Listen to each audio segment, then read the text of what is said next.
It was a good night. It was a good weekend. You know, bro, I'm really proud of everybody on this Cheerios Hamburger Helper Chevrolet.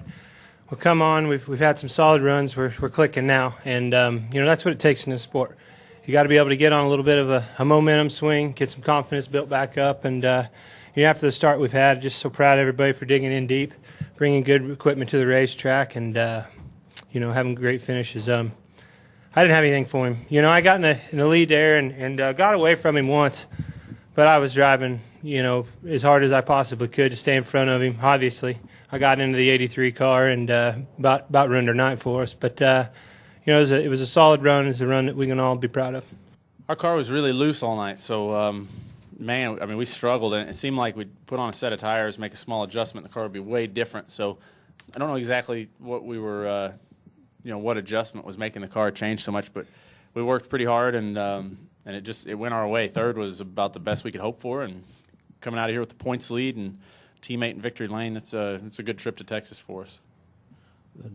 David Carvell, NASCAR.com. Clint, two things real quick. First of all, can you talk about the heat? I mean, so many guys were talking on the radio about how hot it was and needing water early on. Just what was that like? Man, that's the hottest, you know, one of the hottest times I ever had in a car. And, you know, it's early in the season. Those guys are a little bit of, you know, reluctant to, you know, put all the fans in the car that Carl has in his.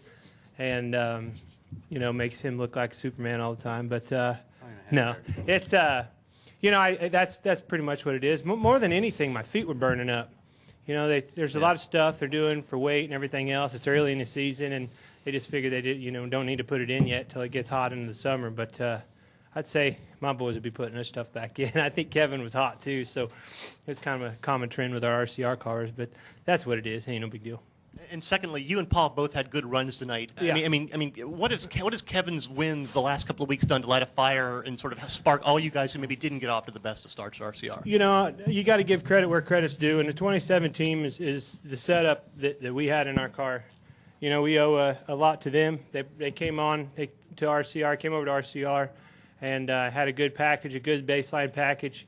We didn't go down that path the first, you know, few weeks. We were out to lunch. We switched over to their stuff, and you know, it's worked out good for us. So you know, proud of their race team. It's been an asset to RCR so far, and you know, I hope to continue it that way.